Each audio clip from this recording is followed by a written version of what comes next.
This episode is brought to you by Shopify. Upgrade your business with Shopify, home of the #1 checkout on the planet. Shop Pay boosts conversions up to 50%, meaning fewer carts going abandoned and more sales going cha-ching. So if you're into growing your business, get a commerce platform that's ready to sell wherever your customers are.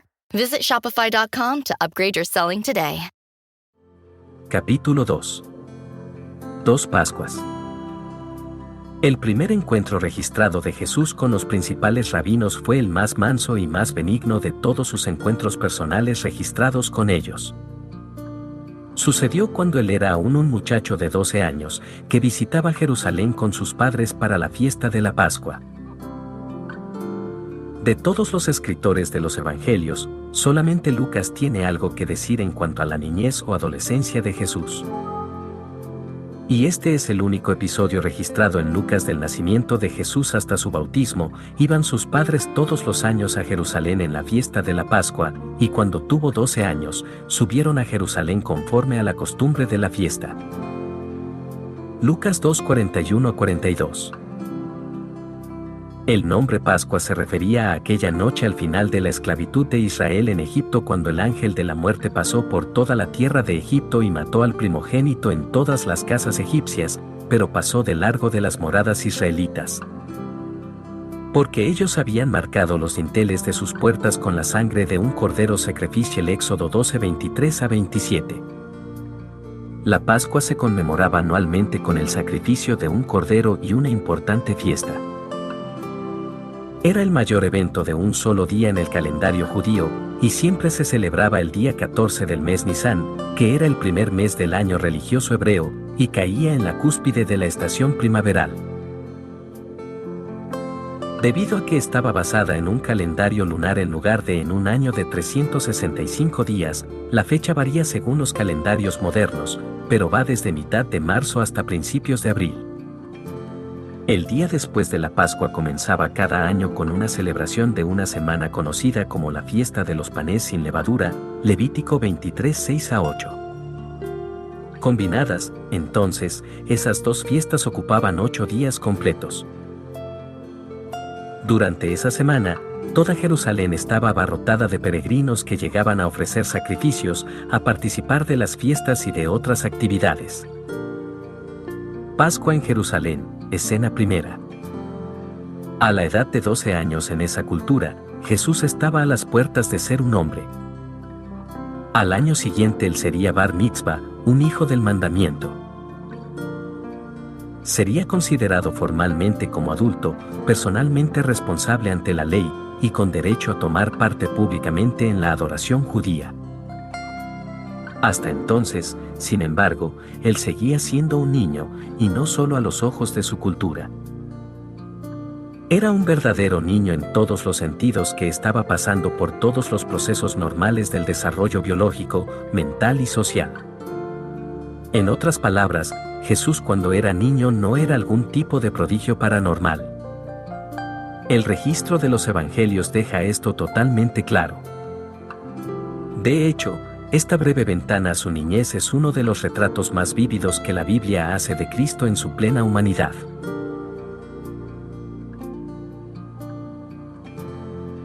En los siglos II y III después de Cristo, aparecieron ocasionalmente escritos espurios, pretendiendo contener relatos de primera mano de la niñez de Jesús.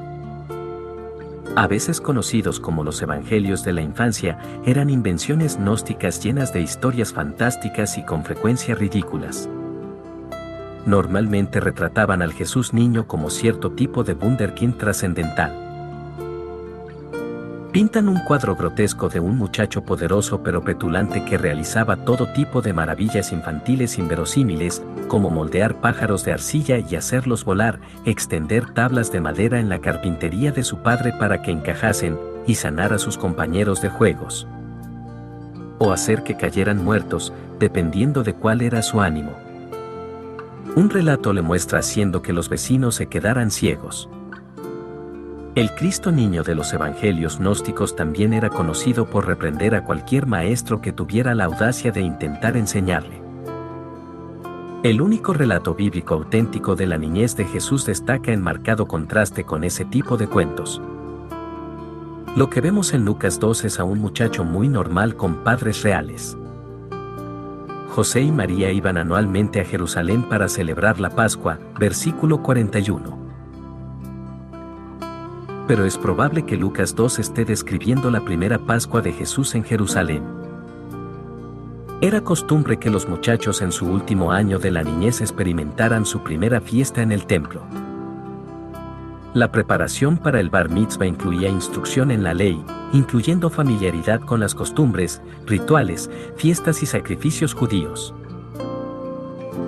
La semana de la Pascua permitía una intensiva iniciación en todas esas cosas, así que era común que los muchachos en su último año de niñez tuvieran el privilegio de acompañar a sus padres a Jerusalén para esa semana de celebración.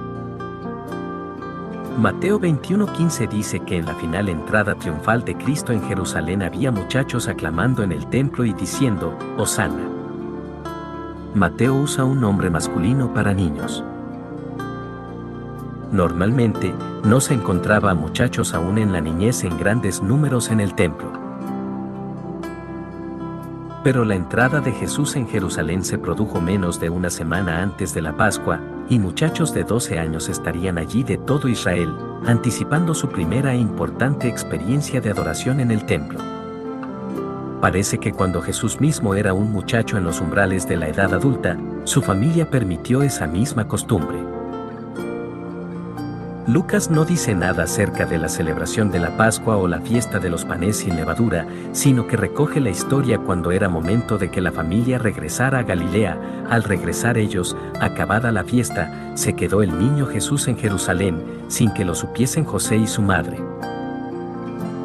Y pensando que estaba entre la compañía, anduvieron camino de un día, y le buscaban entre los parientes y los conocidos, pero como no le hallaron, volvieron a Jerusalén buscándole. Lucas 2:43-45. La separación de Jesús de sus padres estuvo arraigada en una mala interpretación muy simple por parte de ellos. El relato del Evangelio de ninguna manera sugiere que Jesús estuviera siendo travieso o rebelde, simplemente estaba metido en lo que sucedía en el templo, precisamente aquello para lo que estaba allí. El día en que estaba previsto que partiesen, sin embargo, los padres de Jesús estaban preocupados con los preparativos para el viaje de regreso a casa. Cuando se fueron, él se quedó, no por falta de respeto o por desafío, sino simplemente porque como todos los niños, él estaba totalmente absorbido en algo que había captado su atención. Su verdadera humanidad nunca se muestra tan claramente como cuando lo hace en este relato. Debido a que muchos peregrinos descendían a Jerusalén durante esa semana, todos los caminos y posadas estarían llenos de gente, y grandes números de personas de cada comunidad viajaban a la fiesta de ida y de regreso juntas. Desde una ciudad del tamaño de Nazaret, puede que hubiera habido 100 o más personas en el grupo de los padres de Jesús, algunas caminando y otras dirigiendo a lentos animales de carga. Un grupo tan grande es probable que se extendiese a lo largo de más de 1 kilómetro de distancia, y las mujeres generalmente viajaban en un grupo o varios grupos pequeños juntas, en lugar de estar mezcladas entre los hombres. Por tanto, es fácil entender cómo se produjo esta confusión. No cabe duda de que María y José supusieron que Jesús estaba con el otro grupo.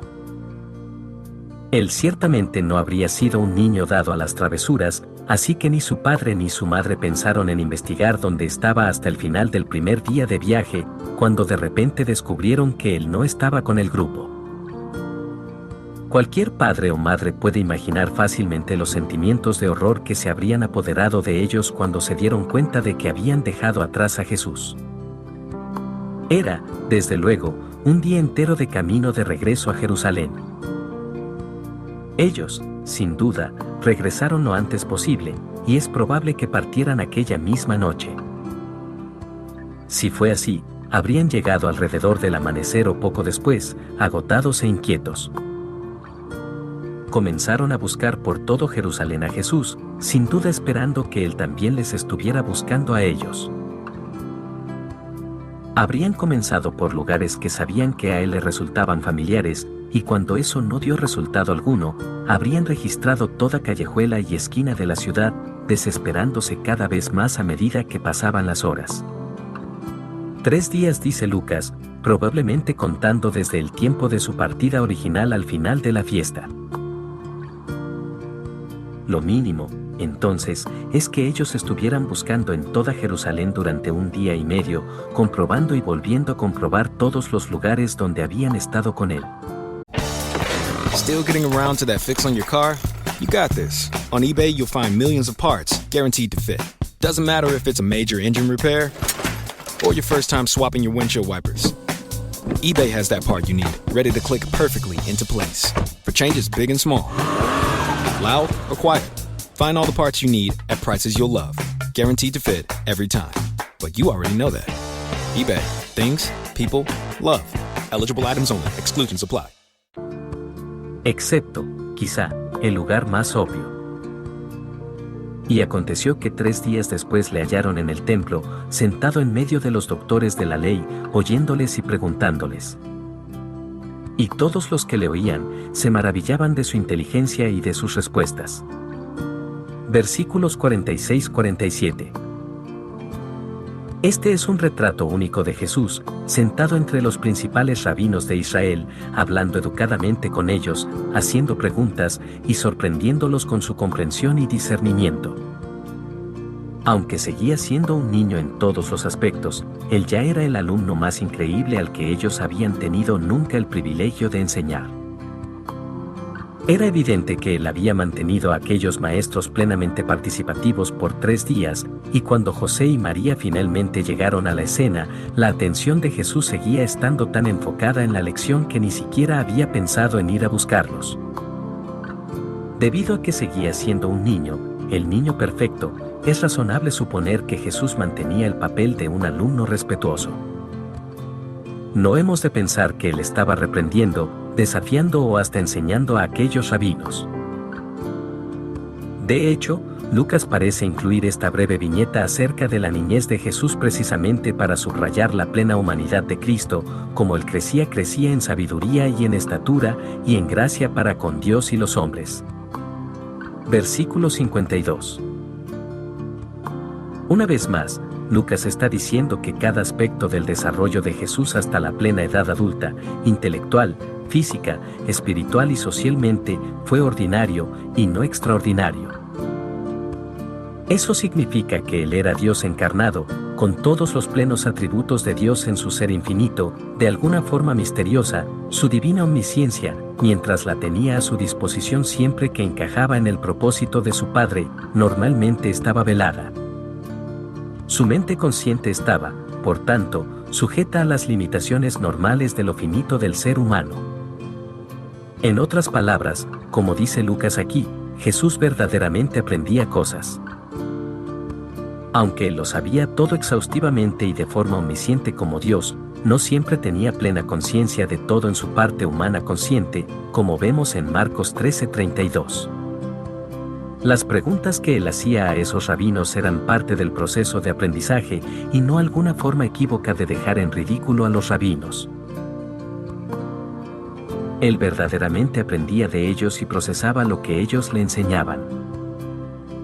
Esta experiencia seguramente proporcionó a nuestro Señor su primera perspectiva personal del modo en que ellos enfocaban la Escritura y de su sistema religioso, el cual más adelante él denunciaría. No se da ningún indicio de cuál era el tema de la lección, pero 3 días ni siquiera es suficiente para un detallado repaso del Antiguo Testamento, así que, sin duda, no es necesario suponer que los rabinos del templo estuvieran profundizando para desconcertar profundos temas teológicos. Lo más probable es que estuvieran dialogando de asuntos relacionados con su interpretación de la historia de Israel, la ley, los salmos y los profetas. Lucas dice que Jesús estaba escuchando y haciendo preguntas, y lo que sorprendió a esos tutores fue su entendimiento de la información que ellos le daban y las respuestas del versículo 47. Por tanto, obviamente estaban interrogándole al mismo tiempo, y estaban asombrados por la capacidad de atención de él y su capacidad para percibir la verdad espiritual. Habría sido una increíble lección para poder escucharla, y es la única ocasión en todos los relatos de los evangelios en que vemos a Jesús sentado a los pies de alguien para aprender. Sin duda, a lo largo de su niñez y que tuvo otros maestros también, y Lucas parece reconocer esto en su descripción de cómo maduraba Jesús. Versículo 52, pero Lucas 2:46 sigue siendo la única ventana a la carrera de estudiante de Jesús que se nos da en la Escritura. Y es el único registro en todos los evangelios de cualquier intercambio extenso entre Jesús y cualquier grupo de principales rabinos. La lección llegó a un final bastante abrupto cuando José y María finalmente encontraron a Jesús. Su ansiedad y exasperación son, sin duda, fáciles de entender desde el punto de vista de cualquier padre. Cuando le vieron, se sorprendieron, y le dijo su madre: «Hijo, ¿por qué nos has hecho así? He aquí, tu padre y yo te hemos buscado con angustia». Versículo 48. Aquella probablemente no fue la primera vez, y ciertamente no sería la última, en que los inocentes motivos de Jesús fuesen mal entendidos y malinterpretados. Tampoco debería leerse su respuesta a José y María como una réplica insolente. Él estaba verdaderamente sorprendido de que ellos no hubieran sabido exactamente dónde buscarle. Entonces él les dijo: «¿Por qué me buscabais? ¿No sabíais que en los negocios de mi padre me es necesario estar?». Versículo 49. María, desde luego, se estaba refiriendo a José cuando dijo: «tu padre». Jesús, sin embargo, estaba llamando a Dios mi Padre. Sin duda, Jesús ya tenía un claro sentido de quién era Él y dónde yacía su verdadera responsabilidad. Pero en aquel momento, los padres de Jesús estaban tan abrumados de alivio por haberle encontrado, tan sorprendidos de verle a los pies de aquellos destacados rabinos, y tan fatigados por toda la situación, que no entendieron las palabras que les habló. Versículo 50. Lucas termina este singular destello de la niñez de Jesús con este punto final: «Y descendió con ellos, y volvió a Nazaret, y estaba sujeto a ellos. Y su madre guardaba todas estas cosas en su corazón. Y Jesús crecía en sabiduría y en estatura, y en gracia para con Dios y los hombres». Versículos 51 a 52.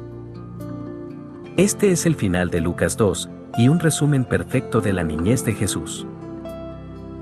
A primera vista, no es fácil entender cómo Jesús, como Dios encarnado, con todos los atributos de la deidad, podría aumentar posiblemente en sabiduría u obtener favor con Dios, pero es una frase sobre la humanidad de Jesús. Como Dios, Él es, desde luego, perfecto en todos los aspectos y, por tanto, eternamente inmutable. Hebreos 13:8. La omnisciencia divina, por definición, no permite ningún aumento en sabiduría, pero este texto está diciendo que en la conciencia de su mente humana, Jesús no siempre se valía del infinito conocimiento que poseía como Dios. Marcos 13:32. Él no perdió su omnisciencia ni dejó de ser Dios, sino que voluntariamente suspendió el uso de esa cualidad. Por tanto, cuando era niño, aprendía cosas de la misma forma en que aprenden todos los niños. Además, en su crecimiento desde la niñez hasta la madurez, él se ganó la admiración de otros y la aprobación de Dios por el modo en que vivió como ser humano sujeto a la ley de Dios. Gálatas 4:4. Lucas 2:52 no es, por tanto, una negación de la deidad de Jesús, es una afirmación de su verdadera humanidad. El énfasis está en la normalidad de su desarrollo. En su progreso desde la niñez hasta la madurez, él soportó todo lo que cualquier otro niño experimentaría, a excepción de la culpabilidad del pecado.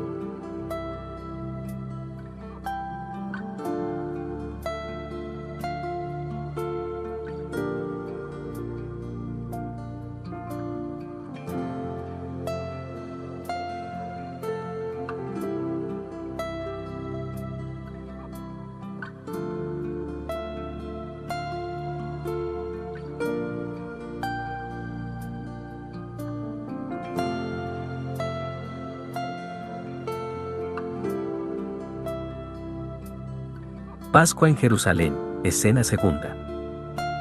Avancemos más de 15 años. Jesús es ahora un adulto totalmente maduro de unos 30 años de edad y está de nuevo en Jerusalén para otra Pascua.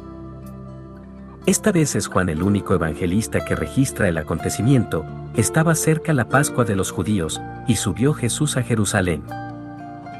Juan 2:13. El ministerio público de Jesús duraría un poco más de 3 años en total, y, por tanto, cubrió 4 Pascuas. Su reputación enseguida comenzó a difundirse durante esta primera semana de la Pascua, y su crucifixión se produciría el día de la Pascua, exactamente 3 años después. La Escritura no nos da información alguna sobre la vida de Jesús después del final de Lucas 2 hasta que él llega a ser bautizado por Juan en el río Jordán. 1. Por tanto, Juan está registrando la primera mirada de cerca a Jesús en un contexto público y urbano. De hecho, esta Pascua es realmente el primer acontecimiento público importante del ministerio de nuestro Señor. Aunque trabajará y vivirá la mayor parte del tiempo en Galilea, escoge el mayor acontecimiento del año en Jerusalén para hacer su debut público. Como vemos por la narrativa que se desarrolla, Jesús no hace intento alguno por presentarse como positivo antes de provocar una confrontación, y halló en el templo a los que vendían bueyes, ovejas y palomas, y a los cambistas allí sentados. Y haciendo un azote de cuerdas, echó fuera del templo a todos, y las ovejas y los bueyes, y esparció las monedas de los cambistas, y volcó las mesas, y dijo a los que vendían palomas: quitad de aquí esto, y no hagáis de la casa de mi padre casa de mercado. Versículos 14 a 16. Lo abrupto de la aparición de Jesús en el templo es un cumplimiento literal de Malaquías 3:1 a 2, y vendrá súbitamente a su templo el Señor a quien vosotros buscáis, y el ángel del pacto, a quien deseáis vosotros. He aquí viene, ha dicho Jehová de los ejércitos. ¿Y quién podrá soportar el tiempo de su venida? ¿O quién podrá estar en pie cuando Él se manifieste? Porque Él es como fuego purificador, y como jabón de lavadores. Jerusalén estaba de nuevo atestada de peregrinos, no solo de toda la tierra de Israel sino también comunidades judías por todo el mundo romano. La población de la ciudad podía doblarse durante una típica semana de Pascua. Desde luego, mercaderes de toda la ciudad se aprovechaban inmensamente de los beneficios que les daban los peregrinos durante las vacaciones. Los sacerdotes del templo hasta tenían sus propias y muy beneficiosas concesiones establecidas allí en las instalaciones del templo. Una parte del inmenso atrio exterior, conocido como el atrio de los gentiles, había sido convertido en un ajetreado bazar, lleno de mercaderes de animales y cambistas de moneda. Con multitudes llegando para celebrar la Pascua de todos los rincones del imperio, era imposible que algunos de ellos llevaran sus propios bueyes, corderos o palomas para el sacrificio. Además, los corderos pascuales tenían que ser sin defecto, macho de 1 año. Éxodo 12:5. Otros animales sacrificiales igualmente tenían que ser sin defecto. La ley era clara al respecto: ninguna cosa en que haya defecto ofreceréis, porque no será acepto por vosotros. Levítico 22:20. Los sacerdotes, por tanto, inspeccionaban con detalle todo animal que se llevaba al altar, y si encontraban algún defecto, declaraban al animal no acepto. Por razones obvias, era terriblemente inconveniente para cualquier familia llevar a un animal para el sacrificio en un viaje de más de 3 días desde Galilea solo para que lo declarasen no acepto para el sacrificio. Y para muchos, el viaje a Jerusalén era demasiado largo como para siquiera pensar en llevar consigo animales para el sacrificio. Por tanto, los mercaderes del templo vendían animales ya aprobados, pero con un buen recargo. Las mesas de los cambistas de dinero igualmente habían de ser un servicio para los peregrinos y adoradores, porque las ofrendas al templo tenían que hacerse con monedas judías. Las monedas romanas tenían impresiones de César, Lucas 20:24, lo cual se consideraba idolatría. Otras monedas extranjeras eran igualmente inaceptables para las ofrendas del templo, o bien porque estaban acuñadas con metales impuros, o bien porque las imágenes estampadas en ellas hacían que las monedas fueran inaceptables para un acto de adoración. Por tanto, solamente un tipo en particular de moneda de medio sequel podía usarse. El Antiguo Testamento prescribía una ofrenda de medio sequel a todo varón de 20 años en adelante, para ser ofrecida con cada censo nacional, Éxodo 30, 13 a 14. El impuesto de medio sequel era concretamente para ser usado para el mantenimiento del templo. Versículo 16, y en siglo I, con la masiva reconstrucción que hizo Herodes de todas las instalaciones del templo, esto se había convertido en una donación anual, requerida a cada hombre hebreo devoto. Una moneda de medio sequel apenas equivalía al salario de 2 días de un obrero promedio. Obviamente, los extranjeros necesitaban cambiar su dinero por auténticas monedas de medio sequel a fin de hacer el donativo, y las autoridades del templo parecen haber acaparado el mercado de todo el cambio de monedas en Jerusalén. Los romanos no dudaron en otorgarles este monopolio como forma de aplacar al Sanedrín. El resultado era que cargaban una tasa usuraria al tipo de cambio de las monedas. De hecho, la palabra griega para cambistas de dinero es koyubistes, derivada del nombre de una moneda llamada el koyubos, que probablemente era lo que ellos cargaban al tipo de cambio. El nombre de la moneda se deriva de una raíz que significa esquilado, así que el nombre koyubistes conlleva una poco favorecedora connotación, esquiladores de dinero. Bajo la ley del Antiguo Testamento no se permitía a los judíos cargar intereses a sus propios compatriotas, ya fuese de dinero, ni interés de comestibles, ni de cosa alguna de que se suele exigir interés. Deuteronomio 23:19.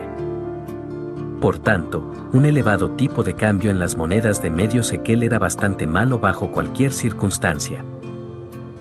Pero el hecho de que eso se hiciera con las ofrendas de los adoradores, en los terrenos del templo, bajo la supervisión de las autoridades del templo y con su estímulo, era positivamente maldad. Si los animales se hubieran vendido a precios justos de mercado y si el dinero se hubiera cambiado sin aplicar intereses, este podría haber sido un legítimo servicio para patrocinar en el atrio del templo. Pero, en efecto, las autoridades del templo estaban albergando y beneficiándose de una cueva de ladrones. Marcos 11:17, explotando precisamente a las personas a quienes deberían haber estado ministrando.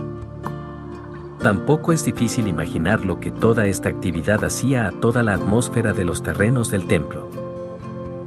Ovejas balando, bueyes mugiendo, mercaderes regateando, y peregrinos indignados todos levantando sus voces a la vez en medio del miasma de estiércol de todos esos animales.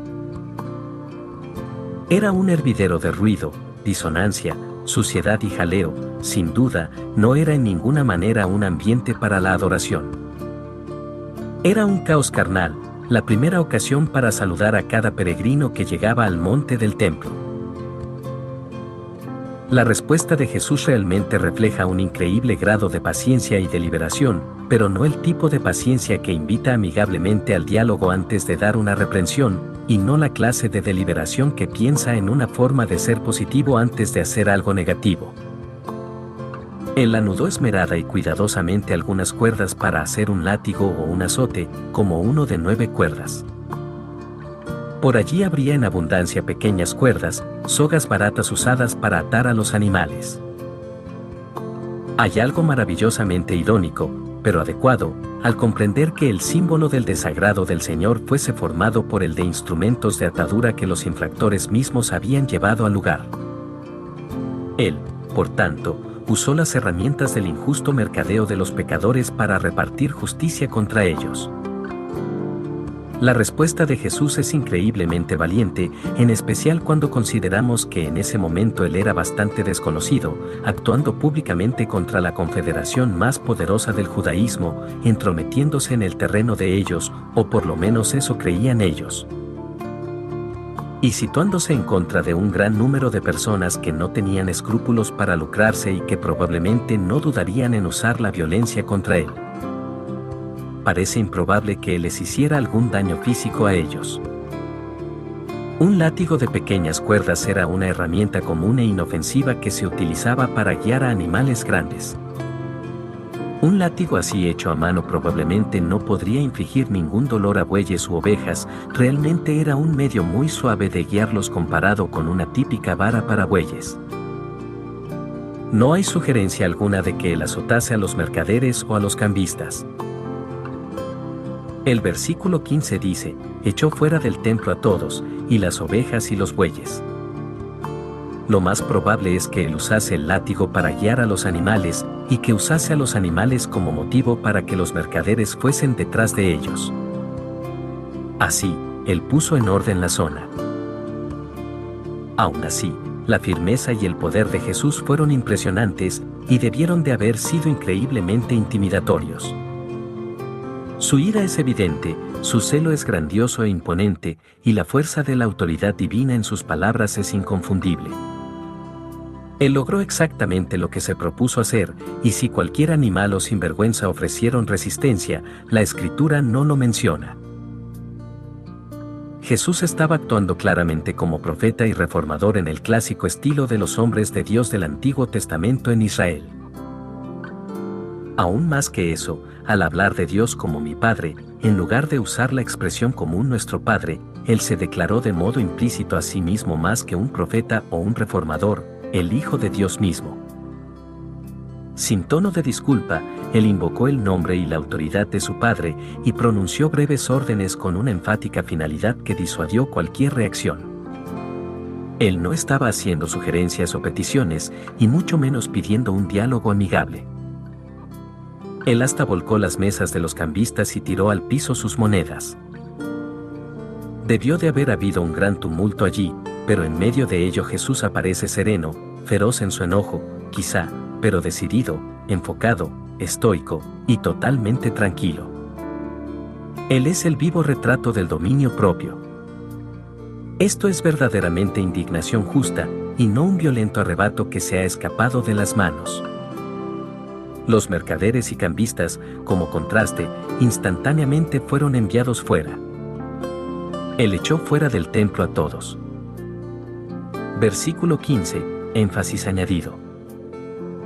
Con las revisiones que Herodes había hecho a las instalaciones del templo, esto significa que ellos huyeron del monte del templo por completo.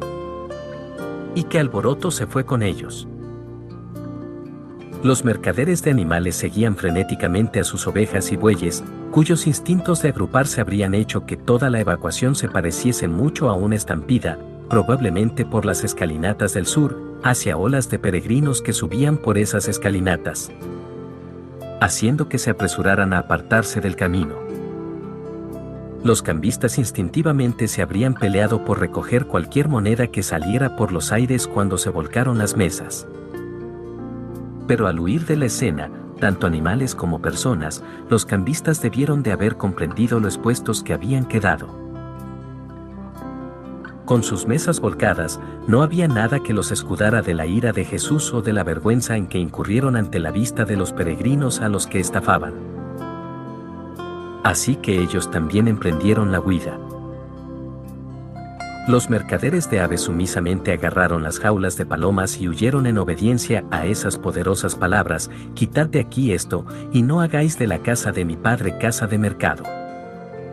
Versículo 16. El completo control que tenía Jesús de la situación era tal que no surgió ninguna revuelta. No hay mención en absoluto de ninguna herida, ya fuese a hombre o a animal.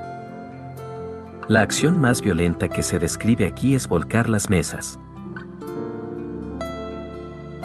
Si hubiera habido algún verdadero alboroto o una conmoción duradera, los romanos mantenían a una guarnición militar situada al lado del templo en el fuerte Antonia, que tenía una torre de vigilancia que permitía mirar para observar lo que sucedía en los terrenos del templo. Ellos habrían estado allí en cuestión de minutos para hacerse cargo de cualquier problema grave. Pero eso no fue necesario. Inmediatamente llegó la calma, en realidad, un claro y refrescante contraste con la interminable conmoción del bazar de animales y los ladridos de los banqueros. Juan, uno de los primeros discípulos a quien Jesús llamó, sin duda estaba presente aquel día y por tanto, él escribe este relato como testigo ocular. Así, describe sus propios pensamientos cuando dice, entonces se acordaron sus discípulos que está escrito, el celo de tu casa me consume. Versículo 17.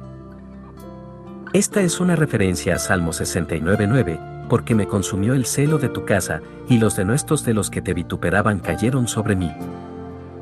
Ese versículo, a su vez, es paralelo de Salmo 119:139, mi celo me ha consumido, porque mis enemigos se olvidaron de tus palabras. Ambos pasajes se aplican perfectamente a este incidente.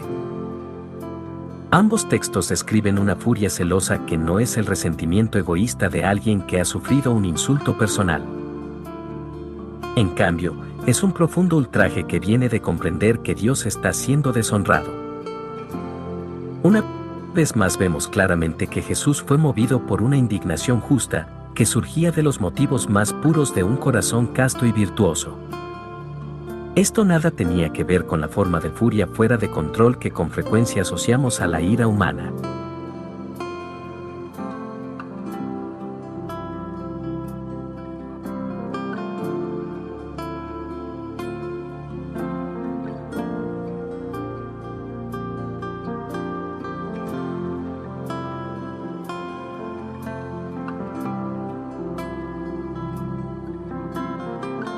Un interrogatorio, escena tercera.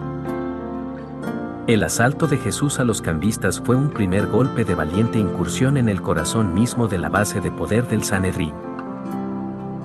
Hizo eso sin advertirles y sin hacerles ninguna súplica anteriormente. Fue un acto profético al estilo de Elías. Y las autoridades del templo entendieron eso de inmediato.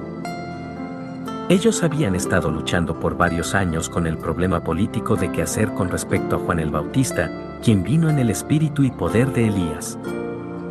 Lucas 1:17. Pero temían al pueblo, pues todos tenían a Juan como un verdadero profeta. Marcos 11:32. Ese claramente fue el motivo por el que ellos no agarraran a Jesús al instante o le acusaran de un delito.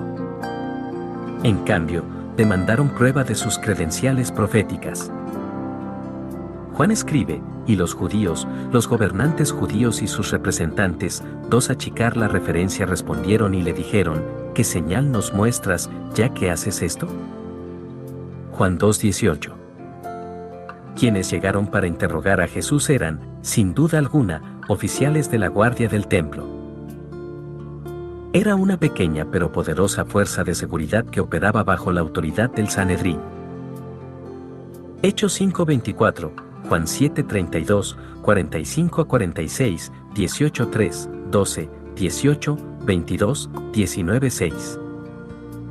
Su tarea principal era el mantenimiento del orden en el templo y sus alrededores, y allí eran una presencia intimidatoria. Cualquier disturbio en el atrio del templo habría atraído a un grupo de ellos al instante. Ya que las palabras y los actos de Jesús al limpiar el templo contenían una afirmación implícita de autoridad profética, ellos demandaron una señal, un milagro, como prueba de esa autoridad. Era una demanda formal que tenía tras ella toda la autoridad legal de ellos. Es probable que su motivación fuese intimidar a Jesús para que se sometiera. Ellos probablemente nunca soñaron que él tuviese ningún tipo de respuesta a su demanda de una señal. De hecho, él ya les había dado una importante señal. El acto mismo de limpiar el templo era un dramático cumplimiento inicial de ese pasaje en Malaquías 3:1-5 y, por tanto, una clara demostración de la autoridad mesiánica de Jesús. Además, a lo largo del curso de su ministerio, él haría incontables señales y maravillas milagrosas. Mateo 11:5, Juan 21:25, en todo tipo de lugar público concebible, con frecuencia en presencia de ancianos gobernantes. Ellos seguían demandando más señales y mayores de todos modos, Juan 6:30, Mateo 12:38, 16:1, Marcos 8:11, subrayando la dura terquedad de su incredulidad. Cerca del final del ministerio de Jesús, Juan diría, pero a pesar de que había hecho tantas señales delante de ellos, no creían en él. Juan 12:37. Quizá por eso aquí, durante su confrontación inicial con el Sanedrín, Jesús no les dio ninguna señal milagrosa. Aunque está claro por el versículo 23 que él hizo numerosos milagros durante la semana de la fiesta que siguió a esa Pascua.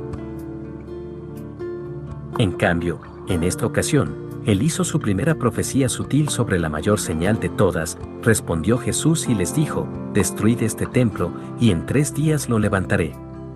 Más él hablaba del templo de su cuerpo. Juan 2:19-21. En otras ocasiones en que los fariseos demandaron señales y maravillas cósmicas, Jesús igualmente indicó que su propia resurrección de la muerte sería la señal definitiva para ellos. La generación mala y adúltera demanda señal, pero señal no le será dada, sino la señal del profeta Jonás. Porque como estuvo Jonás en el vientre del gran pez 3 días y 3 noches, así estará el Hijo del Hombre en el corazón de la tierra 3 días y 3 noches. Mateo 12:39-40. Esa afirmación, igual que sus palabras aquí sobre la destrucción del templo, era críptica a propósito. Nadie entendió lo que él estaba diciendo en ese momento, pero la resurrección dejó claro el significado de ambas profecías. Las autoridades del templo quedaron visiblemente pasmadas por la respuesta de Jesús. Para ellos, su afirmación se parecía a las palabras de un loco. En 46 años fue edificado este templo, y tú en 3 días lo levantarás. Ellos no entendieron la sutileza de lo que Jesús quiso decir verdaderamente, desde luego, y supusieron que estaba hablando del edificio del templo que estaba en lo alto del monte Meraíe. Ellos estaban literalmente de pie en la sombra de ese templo, que era el edificio más impresionante en todo Israel. Construido por Herodes, era una estructura monumental, prístina, de blanco reluciente y ribeteada en oro, hecha de mármol importado en lugar de la nativa piedra caliza. Por tanto, no solo sobresalía más elevado que cualquier otro edificio en Jerusalén, sino que también destacaba. Herodes el Grande había construido el templo como parte de una extensa campaña de construcción concebida por él como el medio por el cual perpetuaría su nombre y su reputación. Ya había construido palacios espectaculares en Tiberias, Cesarea y Masada, también construyó basílicas, villas, acueductos, anfiteatros y ciudades enteras por toda la región del Mediterráneo occidental, incluyendo varios e impresionantes templos de estilo romano que honraban a dioses paganos. Las marcas personales de su estilo eran una arquitectura innovadora y gran escala. Ciertamente, Herodes habría sido recordado principalmente como uno de los mayores constructores de la historia si no hubiera atraído tanta infamia. Sobre sí mismo al matar a todos los niños en Belén después de que naciera Jesús, Mateo 2:16, un acto que, según se dice, era coherente con su despiadado estilo de liderazgo. Desde luego, otra razón por la que el nombre de Herodes es sinónimo de maldad es que su hijo y sucesor, Herodes Antipas, fue cómplice en la muerte de Cristo. Los Herodes se hicieron a sí mismos enemigos del Evangelio desde el comienzo mismo, y ese es el hecho por el que mejor los recordamos, en lugar de los monumentos de Herodes a su ego. Aún así, los logros arquitectónicos de Herodes el Grande no fueron sobrepasados por nadie más antes de la era moderna, y son impresionantes según cualquier medida. El Templo de Jerusalén fue el proyecto más grandioso y más majestuoso de Herodes. El anterior templo, construido por Zorobabel unos 500 años antes de Cristo, era pequeño y desvencijado.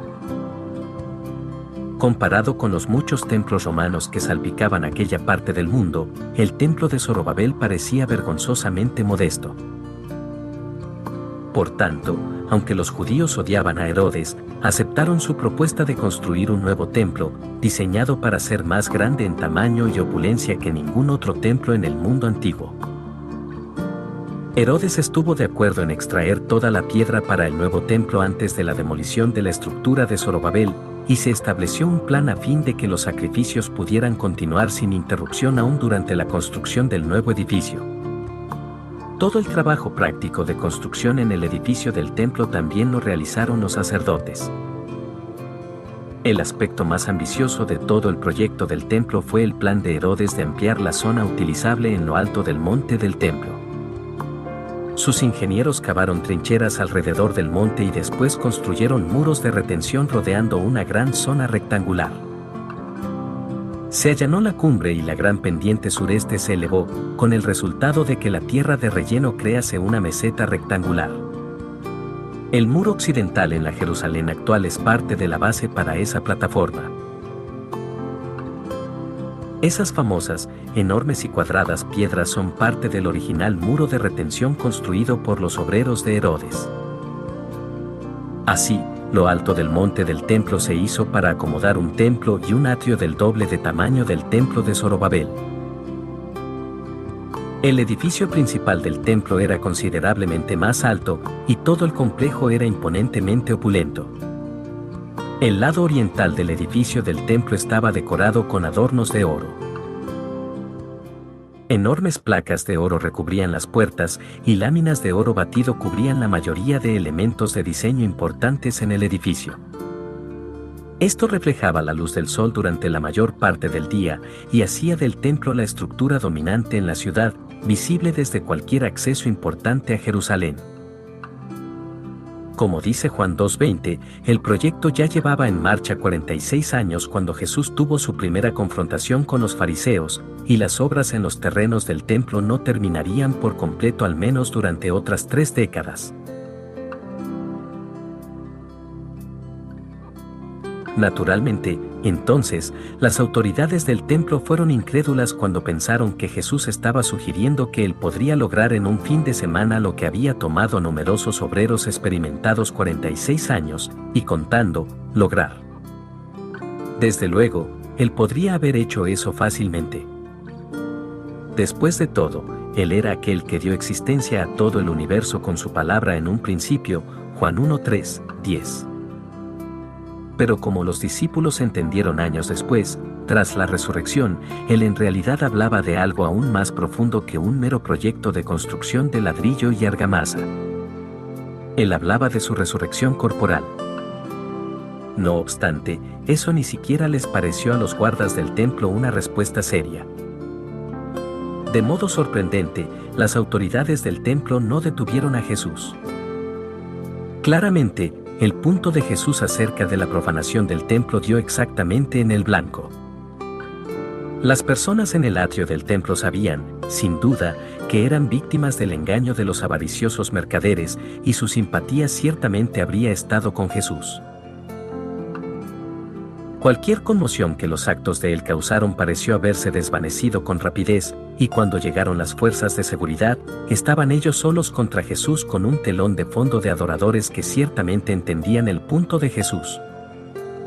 Ya fuera que las autoridades del templo lo reconocieran o no. Por tanto, los gobernadores del templo evidentemente no presionaron más en esta ocasión. La confrontación entre Jesús y los guardias del templo parece haber terminado tan abruptamente como lo hace el relato que Juan hace de ella y sin mayores incidentes, porque en el versículo 23, Juan describe a Jesús estando en Jerusalén en la fiesta de la Pascua, haciendo señales y maravillas. Todo este episodio fue, obviamente, una gran vergüenza para el Sanedrín. Jesús sacó a la luz las triquiñuelas de sus tratos comerciales en el lugar. Él los declaró culpables de profanar el templo, y lo hizo abiertamente, a la luz del día, mientras el Sanedrín tenía la ventaja de jugar en casa. Él no se encogió ni retrocedió cuando un equipo de los matones de ellos llegó para desafiarle. Y al final, ellos fueron quienes se vieron obligados a retroceder, porque el punto de Jesús era demasiado claro y demasiado obvio para refutarlo. Si ellos lo arrestaban, aun por un cargo de falta por alterar la paz, eso necesitaría un juicio. Declararían testigos, se daría testimonio, y ellos ya habían quedado claramente demasiado expuestos para querer llevar más lejos este incidente. Por tanto, parece que le dejaron marchar. Pero ellos nunca olvidaron ni perdonaron este incidente. 3 años después, la noche de su arresto, en su juicio inicial delante del Sanedrín, cuando nadie pudo plantear contra él ningún cargo legítimo, los sumos sacerdotes finalmente sobornaron para que hablasen perjurio contra él. Y el testimonio dado por los testigos falsos volvió a recordar esa primera escaramuza pública entre Jesús y los hipócritas. Mateo 26, 60-61 describe lo que sucedió, pero al fin vinieron dos testigos falsos, que dijeron, este dijo, puedo derribar el templo de Dios, y en 3 días reedificarlo. Desde luego, ellos torcieron tanto las palabras de él como lo que verdaderamente quiso decir. No obstante, él finalmente les dio la señal que pedían y la prueba definitiva de su autoridad unos días después, al resucitar de la muerte. En el pensamiento de Jesús, este primer conflicto con el Sanedrín igualmente pendía. Como veremos en el capítulo final de nuestro estudio, él limpió el templo una vez más al final de su ministerio, a principios de esa semana final antes de la crucifixión. Esos dos asaltos públicos, que exhibieron su autoridad divina y su indignación justa, son como las tapas del libro en el ministerio público de Cristo. Dan contexto y significado a todos sus demás encuentros intermedios con la élite religiosa de Israel. Para quienes preferirían a un Mesías manso, perpetuamente amigable y sentimental que se acercase a otros líderes religiosos y participase en un erudito diálogo con ellos en lugar de desafiarlos. Esto parece establecer un inquietante precedente al comienzo mismo del trato de él con los líderes judíos. Pero según la propia afirmación de él, el príncipe de paz no es un pacificador cuando se trata de hipocresía y de falsa enseñanza. No penséis que he venido para traer paz a la tierra, no he venido para traer paz, sino espada. Mateo 10:34. Ciertamente no había duda alguna acerca de eso ahora en las mentes del Sanedrín, y la mayoría de ellos le odiaba profundamente desde el principio debido a la forma en que él los humillaba. Para añadir ironía a la ironía, el primer encuentro personal de Jesús con uno de los miembros del Sanedrín sería una reunión secreta con un tono y un tenor totalmente distintos a este. Comenzará con una propuesta de paz, pero no por parte de Jesús. El siguiente encuentro sería iniciado por uno de los principales fariseos, Nicodemo.